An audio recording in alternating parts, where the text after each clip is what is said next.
En 2008, alors que la crise financière mondiale engloutissait les économies occidentales, le Conseil d'État chinois a autorisé une démarche audacieuse. Une entreprise d'État appelée Commercial Aircraft Corporation of China, COMAC, ferait construire un avion à fuselage étroit pour briser le duopole Boeing-Airbus qui contrôlait l'aviation commerciale depuis plus de 3 décennies. Le projet fut désigné C919. Un appareil monocouloir fait à partir d'une feuille blanche pour transporter 158 à 192 passagers sur des distances pouvant atteindre 5555 km. Le budget initial fut fixé à 58 milliards de yuan, soit environ 9,5 milliards de dollars américains. Le premier vol était promis pour 2014, les livraisons pour 2016. L'avion serait proposé à seulement 50 à 60 millions de dollars, sous-cotant Boeing et Airbus de près de la moitié. Durant près de 2 décennies depuis lors, l'industrie aéronautique mondiale a accepté un récit simple. La Chine brisera inévitablement le duopole. Le marché intérieur est tout simplement trop vaste. Les compagnies aériennes chinoises ont besoin de milliers de nouveaux avions au cours des 20 prochaines années. Le soutien de l'État est pratiquement illimité. Le C919 deviendrait le 3e pilier de l'aviation commerciale. L'inévitabilité finit toujours par l'emporter. En mai 2023, COMAC a finalement tenu une partie de cette promesse. Le C919 est entré en service commercial avec China Eastern Airlines, reliant Shanghai à Pékin. Les commandes dépassaient 1200 unités, prétendument. L'avion était bien réel, il transportait des passagers. Le duopole, tout le monde le supposait, était enfin assiégé. Mais voici ce qui n'a aucun sens. À la fin de 2025, COMAC avait livré environ 37 C919 au total à des exploitants en Chine. Pas 37 par trimestre, pas 37 en un an. 37 appareils sur toute la durée de vie du programme. COMAC visait initialement 75 livraisons rien qu'en 2025, puis a réduit ce chiffre à 25 pour finalement en gérer 16. 16 avions par an ne menaceront pas les carnets de commandes d'Airbus et de Boeing, qui comptent des milliers d'appareils. 16 avions ne vont pas entamer la chaîne de production du 737 MAX de Boeing. 16 avions suffisent à peine à assurer un service régulier auprès de 3 compagnies aériennes chinoises. Pourtant, ce n'est pas Boeing ni Airbus qui devraient préoccuper COMAC le plus en ce moment. Ce sont 2 appareils que presque personne en Chine n'a vu venir. La série E2 d'Embraer et l'Airbus A220. Des avions qui n'ont pas été conçus pour détruire des duopoles. Alors, comment 2 appareils qui ne ciblent même pas le même nombre de sièges peuvent-ils discrètement déjouer le programme aéronautique le plus lourdement financé de l'histoire ? Pour comprendre pourquoi le C919 peine face à des concurrents inattendus, il faut comprendre pourquoi concevoir un monocouloir compétitif est si brutalement difficile, même avec un financement étatique illimité. Un avion commercial vit et meurt selon une seule équation. Poids contre rayon d'action contre charge utile. Chaque kilogramme de masse structurelle nécessite du carburant pour être transporté. Chaque kilogramme de carburant réduit le nombre de passagers que vous pouvez transporter. Chaque passager retiré détruit l'économie qui rend une ligne rentable. Le compromis est impitoyable. Le C919 a été conçu principalement avec des alliages d'aluminium. Sa masse maximale sans carburant s'élève à 64 600 kg. Comparez cela directement à l'Airbus A320 Neo à 62 900 kg. Cela représente une pénalité de 1900 kg avant qu'un seul passager n'embarque, avant qu'un seul bagage ne soit chargé, avant qu'un seul kilogramme de carburant ne soit injecté dans les réservoirs. Près de 2000 kg, cela semble abstrait. Ça ne l'est pas. Près de 2000 kg représentent des dizaines de passagers en poids selon les calculs standards des compagnies aériennes. Cette masse doit être transportée à chaque vol. Les conséquences se répercutent sur chaque indicateur de performance. La variante standard du C919 atteint un rayon d'action de seulement 4075 km. La 320 Neo atteint 6300 km. Même la variante à rayon d'action étendu du C919 plafonne à 5555 km. C'est encore près de 1000 km de moins que ce qu'atteint un A320 Neo dans sa configuration de base. Sur tous les indicateurs, le C919 est en deçà de l'A320 Neo. Le problème de poids n'était pas inévitable. Il a été intégré à l'appareil par une série d'erreurs critiques faites pendant le développement. Des rapports ont émergé en 2020 selon lesquels les équipes d'ingénierie de COMAC avaient gravement mal calculé les facteurs de charge structurelle de la cellule du C919. Des données mathématiques incorrectes auraient été envoyées à CFM International concernant les exigences de fixation des moteurs. Il en a résulté que les nacelles moteurs et leur structure de support ont nécessité de lourds renforts aux frais de Comac, rajoutant un poids mort considérable à une conception déjà trop lourde. Le train d'atterrissage raconte une histoire similaire. Lors des essais de contrainte, les assemblages de trains d'origine, fabriqués à partir d'acier à haute résistance produits localement, n'ont pas résisté aux charges opérationnelles de l'avion. Comac a été contraint d'abandonner entièrement le fournisseur chinois et de passer à des trains d'atterrissage importés. Le train a fonctionné, mais la refonte a coûté du temps, de l'argent et, plus crucialement, a ajouté de la masse. Même les inverseurs de poussée ont révélé des lacunes de fabrication. Le C919 utilise un système d'inverseurs à conduit haut unique. De mauvaises tolérances de fabrication auraient produit des joints défectueux, provoquant des fuites d'air qui perturbent l'écoulement aérodynamique et créent une traînée aérodynamique parasite. Plus de traînée signifie plus de consommation de carburant. Plus de consommation de carburant signifie moins d'autonomie. Moins d'autonomie signifie moins de liaisons possibles. Ce ne sont pas des problèmes cosmétiques, ce sont des défaillances d'ingénierie fondamentales qui s'aggravent sur l'ensemble du domaine de vol. Et elles expliquent pourquoi le premier vol a été repoussé de 2014 à mai 2017, pourquoi la certification a pris jusqu'à septembre 2022 et pourquoi la production est au point mort. Voici la vulnérabilité la plus profonde. Bien que présenté en tant que triomphe de l'indépendance aérospatiale chinoise, le C919 dépend de fournisseurs occidentaux pour ses composants. 48 fournisseurs des États-Unis, 26 d'Europe, seulement 14 de Chine. Les moteurs CFM LEAP 1C sont le fruit d'une coentreprise entre GE Aerospace et le français Safran. Les systèmes de commande de vol proviennent de Honeywell, l'hydraulique de Parker Hannifin, l'avionique de Collins Aerospace. Le C919 est, au sens propre, un appareil occidental mais assemblé à Shanghai. Cette dépendance est devenue existentielle à la mi-2025. Dans un contexte de tensions commerciales croissantes entre les États-Unis et la Chine, les États-Unis ont temporairement suspendu les licences d'exportation des moteurs LEAP 1C. Les chaînes de production de la Comac se sont tues. Durant plusieurs semaines, pas un seul C919 n'a pu être achevé. La licence a finalement été rétablie, mais le mal était fait. Le carnet de commandes s'est allongé. Les objectifs de livraison se sont effondrés. Et toute l'industrie a été témoin de la façon dont une seule décision géopolitique pouvait clouer au sol, du jour au lendemain, le programme aéronautique phare de la Chine. La Comac développe un moteur de remplacement national, le CJ1000A, dont la certification est prévue entre 2027 et 2030. Mais le développement d'un turboréacteur à double flux se mesure en décennies, et non en années. Même les calendriers optimistes suggèrent que le CJ1000A ne sera pas prêt pour la production avant le début des années 2030. D'ici là, chaque C919 qui sort de la chaîne d'assemblage le fait au bon vouloir des gouvernements occidentaux. Alors que Comac peinait à construire une douzaine d'avions par an, deux concurrents réécrivaient discrètement, par en dessous, l'économie du marché des monocouloirs. L'Embraer E195-E2, que Embraer surnomme le Profit Hunter, représente peut-être le monocouloir le plus efficace en service aujourd'hui. Il transporte jusqu'à 146 passagers, moins que la configuration à 168 sièges du C919, mais sa masse maximale sans carburant n'est que de 51 850 kg, soit 12 750 kg de moins que le C919, plus de 10 000 kg d'écart. Le E195-E2 atteint un rayon d'action de 5556 km, dépassant légèrement la portée maximale du C919, tout en consommant nettement moins de carburant. Son prix catalogue s'établit autour de 90 millions de dollars, contre environ 100 millions pour le C919. Moins cher à l'achat, moins cher à exploiter. Déjà certifié par presque toutes les grandes autorités aéronautiques de la planète. La dynamique commerciale d'Embraer reflète cet avantage.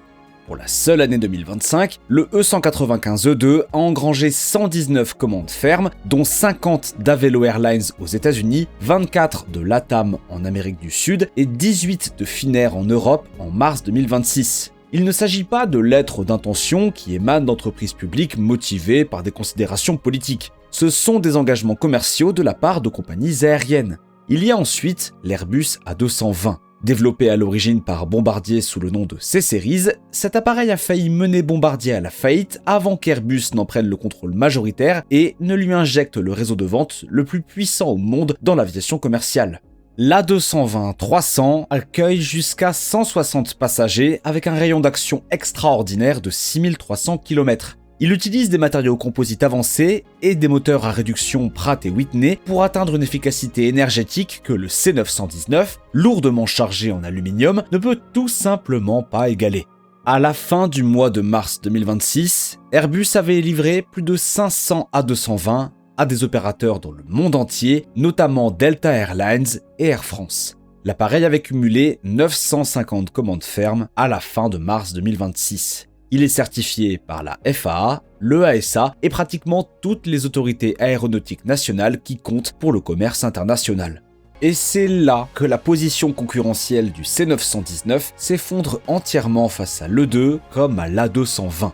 Parmi les grands marchés, le C919 ne détient actuellement que la certification chinoise de la CAAC. Il ne peut légalement transporter un seul passager commercial aux États-Unis, en Europe, au Japon, en Australie, ni dans pratiquement aucun marché aéronautique développé sur Terre. La certification de l'AESA, condition minimale pour une crédibilité mondiale, devrait prendre 3 à 6 années supplémentaires à compter de 2025. Cela signifie que l'homologation européenne pourrait n'arriver qu'en 2028 au plus tôt, plus probablement en 2031. La certification de la FAA se heurte à des obstacles encore plus considérables compte tenu des relations actuelles entre les États-Unis et la Chine. Aucun calendrier réaliste n'a été publiquement établi. Sans certification internationale, quelque chose d'extraordinaire se produit dans l'économie du C919. Les sociétés de leasing, qui financent la grande majorité de la flotte commerciale mondiale, donnent de fait à l'appareil une valeur résiduelle proche de zéro en dehors de la Chine. Aucun bailleur international ne prendra ce risque. Il n'existe aucun marché secondaire. Une compagnie aérienne qui achète un C919 ne peut ni le revendre, ni le donner en leasing, ni le redéployer vers un opérateur non chinois. L'appareil devient un actif captif sur un marché captif. L'Embraer E2 et l'Airbus A220 ne subissent aucune de ces contraintes. Ils volent partout. Ils sont financés par tous les grands bailleurs. Ces appareils gardent des valeurs résiduelles qui sont étayées par des décennies de données opérationnelles provenant de centaines d'exploitants mondiaux. Mais c'est ici que toute cette histoire prend un grand tournant inattendu. Les preuves les plus accablantes contre le C919 ne proviennent pas des concurrents occidentaux ni des régulateurs hostiles. Elles viennent de la Chine elle-même. Fin 2025, 2 grandes compagnies privées basées à Shanghai, Spring Airlines et Juneyao Airlines, ont dû prendre une décision cruciale concernant leur flotte. Les 2 compagnies opèrent depuis Shanghai, la ville même où Comac assemble le C919. Toutes 2 ont subi d'énormes pressions politiques pour soutenir le champion national. Toutes 2 ont choisi d'ignorer entièrement cette pression. Spring Airlines et Juneyao ont passé des commandes combinées pour 55 appareils de la famille Airbus A320neo d'une valeur de plus de 8,2 milliards de dollars. Elles ont commandé 0 C919. Pour des transporteurs low-cost ultra compétitifs, cette décision relevait des mathématiques pures. Lorsque les compagnies aériennes les plus proches de Comac, littéralement établies dans la même ville, refusent d'acheter le produit, le marché a rendu son verdict. Les difficultés du C919 ne relèvent pas vraiment de retard de production ni d'erreurs de calcul technique. Elles tiennent à ce que révèlent l'Embraer E2 et l'Airbus A220 sur la véritable orientation du marché des monocouloirs.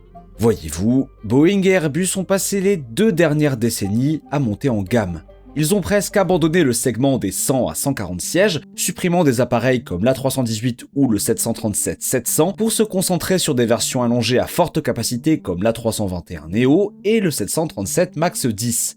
Ce qui a laissé un vide considérable dans le bas du marché des monocouloirs. La Comac a conçu le C919 pour rivaliser dans le haut de gamme des monocouloirs directement face à l'A320neo et au 737 MAX 8. Une confrontation frontale avec les 2 appareils les plus aboutis, les plus efficacement produits et les mieux soutenus à l'échelle mondiale de toute l'histoire de l'aviation commerciale. L'Embraer E2 et l'A220 ont adopté une approche fondamentalement différente.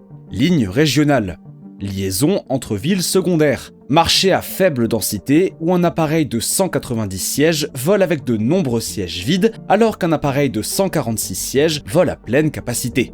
C'est là l'étau stratégique qui broie le C919.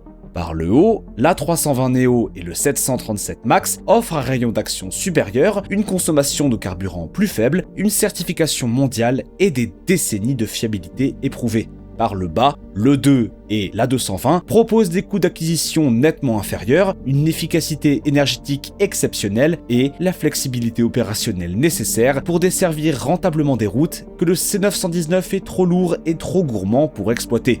Le C919 est dans la pire position concurrentielle possible. Trop cher et trop peu efficient pour détrôner les leaders par le haut. Trop grand et trop rigide pour rivaliser avec les insurgés par le bas. La plupart des concurrents ne peuvent pas reproduire le seul véritable avantage de Comac. Le marché intérieur chinois devrait représenter environ 20% de la demande mondiale d'avions au cours des 2 prochaines décennies. Les transporteurs et loueurs publics auraient passé plus de 1000 commandes pour le C919, des commandes qui constituent en réalité des directives gouvernementales plutôt que des décisions commerciales. Mais une forteresse intérieure a des limites évidentes. Les transporteurs chinois ont déjà démontré qu'ils privilégieraient l'efficacité au patriotisme. Les marchés internationaux demeurent verrouillés derrière des murs de certification qui ne s'ouvriront pas avant des années.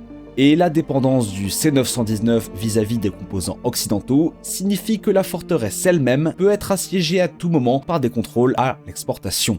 Pendant ce temps, Embraer commercialise son E195-E2 sur les marchés émergents d'Amérique latine, d'Afrique et d'Asie du Sud-Est. Les compagnies aériennes ont publiquement manifesté leur ouverture au C919 uniquement une fois que la certification et les infrastructures auront mûri, possiblement dans les années 2030. D'ici là, Embraer et l'A220 auront établi des positions bien ancrées précisément sur les marchés dont Comac a besoin pour ses premières implantations internationales. L'injection de capitaux publics de 44 milliards de yuan, soit environ 6,2 milliards de dollars que Comac a reçu fin 2025, démontre la volonté de Pékin de soutenir indéfiniment le programme. Mais le capital seul ne peut résoudre un problème de poids. Le capital seul ne peut accélérer le développement d'un moteur. Le capital seul ne peut contraindre les régulateurs étrangers à certifier un avion qui n'a pas démontré sa navigabilité à l'échelle mondiale. Le C919 ne remplace pas l'A320neo. Il n'égale pas l'A320neo.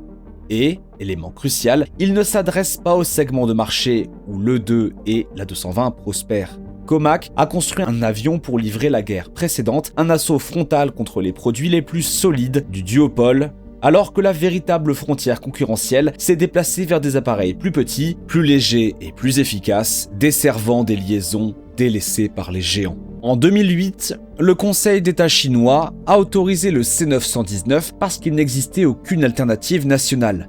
Le pays dépendait entièrement de Boeing et d'Airbus pour chaque avion commercial de sa flotte. Le programme relevait de la nécessité patriotique, non de l'innovation commerciale. Sécurité nationale, zéro rendement pour les actionnaires. L'objectif était l'autosuffisance à tout prix.